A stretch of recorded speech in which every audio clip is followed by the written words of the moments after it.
அடுத்தடுத்து கேரளாவில் பாலியல் குற்றச்சாட்டுகள் அதிகமா வந்துட்டு இருக்கு. கிட்டத்தட்ட 18 பேர் மேல வழக்கு பதிவு பண்ணிருக்காங்க.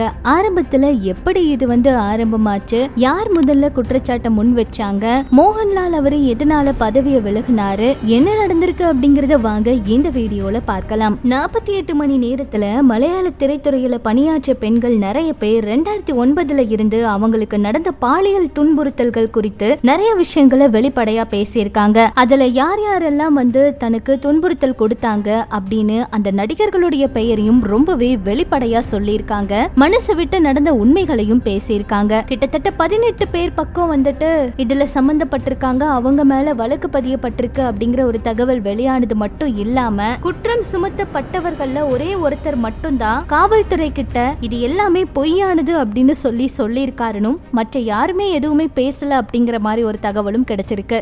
முதல்ல பாத்தீங்கன்னா ரேவதி அவங்க தான் புகார் கொடுத்தாங்க. அதாவது ரேவதி சம்பத் அப்படிங்கிற ஒரு நடிகை 2016 வாய்ப்பு வாங்கி தரேன் அப்படின்னு சொல்லி என்கிட்ட தவறா நடந்துக்கிட்டாங்க அப்படின்னு சொல்லி ஒரு சில உண்மைகளை உடைச்சு பேசியிருக்காங்க. அதுல ரியாஸ்கான் அவங்களுடைய பெயரும் குறிப்பிட்டு சொல்லி இருந்தாங்க. அதுல சித்திக் அவரும் ரியாஸ்கான் அவங்க தான் இப்படி பண்ணினாங்க அப்படின்னு சொல்லி ரேவதி அவங்க சொன்னதை தொடர்ந்து சித்திக் அவர் நடிகர் சங்க பொது செயலாளரா இருந்திருக்காரு. இப்படி ஒரு குற்றச்சாட்டு அவர் மேல வச்சதுனால அவர் ராஜினாமா பண்ணிட்டாரு. கேரளாவில் இப்ப ஒரு பொறுப்புல இருக்காங்க அப்படின்னா ஏதாவது அவங்க மேல குற்றம் சாட்டப்பட்டா அந்த பதவியில விலகிடுவாங்க. குற்றம் இல்ல அப்படின்னு நிரூபிச்சதுக்கு அப்புறம் தான் மறுபடியும் பதவிக்கு வருவாங்க. அப்படிதான் இப்ப அடுத்தடுத்து ராஜினாமாக்களும் நடந்திருக்கு. இப்படி ஆரம்பிச்ச இந்த லிஸ்ட் இப்ப பெரிய அளவுல போய் முடிஞ்சிருக்கு. ஒவ்வொரு நடிகைகளும் தனக்கு நடந்த அத்துமீறல்களை சொல்லியிருக்காங்க. அதுல ஸ்ரீலேகா மித்ரா அவங்களும் மேற்கு வங்க நடிகை, அவங்க கூட மம்முட்டி அவருடைய படத்துல கமிட் ஆன சமயத்துல இயக்குனர் ரஞ்சித் அவரு என்கிட்ட இந்த மாதிரி அத்துமீறல் பண்ணாரு அப்படிங்கிற மாதிரி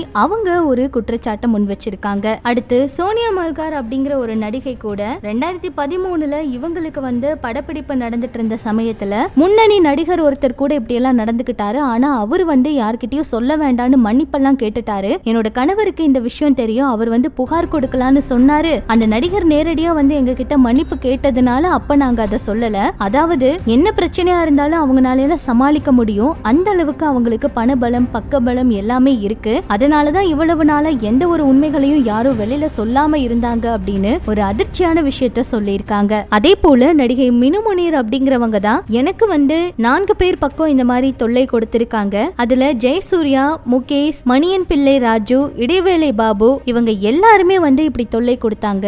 ஜெயசூர்யா அவரு பண்ணதை நான் சொல்லியே ஆகணும் அப்படின்னு சொல்லி ஒரு அதிர்ச்சியான விஷயத்த உடைச்சு பேசியிருப்பாங்க. இந்த மாதிரி தனக்கு நடந்த ஒவ்வொரு விஷயங்களையும் நடிகைகள் உடைச்சு பேசிட்டு இருக்காங்க. 48 மணி நேரத்துல அடுத்தடுத்து நிறைய வெளிப்படையா இவங்க சொன்ன உண்மைகளை பார்த்து எல்லாருமே அதிர்ச்சி ஆயிருக்காங்க. ஒரு சிலர் இனிமேல் இந்த மாதிரி விஷயங்கள் எல்லாம் நடக்க விடக்கூடாது அப்படின்னு பிருத்திவிராஜ் அவரெல்லாம் இதுக்கு தீவிர விசாரணை பண்ணணும் அப்படின்னு சொல்லியிருக்காரு. ஊர்வசி அவங்க சில பேர் வேணும்னே சில விஷயங்களை சொல்லுவாங்க, அதுக்காக மலையாள சினிமாவை தவறா சித்தரிக்காதீங்க, உண்மை என்னன்னு கண்டுபிடிக்கணும் அப்படிங்கிற மாதிரி பேசியிருப்பாங்க. அது மட்டும் இல்லாம மோகன்லால் அவரு இந்த குற்றச்சாட்டுகளை எல்லாம் கேட்டுட்டு அவர் தான் தலைவரா இருந்தாரு. அவர் இப்ப சென்னையில இருக்கிறதுனால வீடியோ வழியா இதெல்லாம் கேட்டு தெரிஞ்சுக்கிட்டு அவரும் இப்ப பதவியை ராஜினாமா பண்ணியிருக்காரு. சோ சீக்கிரமா இந்த வழக்குல என்ன நடந்துட்டு இருக்கு, எது உண்மை அப்படின்னு தீவிரமா விசாரிக்க இருக்காங்க. தீர விசாரிச்சாதான் என்ன நடந்திருக்கு, இது எல்லாமே உண்மையா அப்படிங்கறத கண்டுபிடிக்க முடியும் அப்படின்னு சொல்லி விசாரணைகள் தீவிரப்படுத்தப்பட்டிருக்கு. ஆனாலும் மலையாள சினிமாவில நடந்த இந்த விஷயம் ஒட்டுமொத்த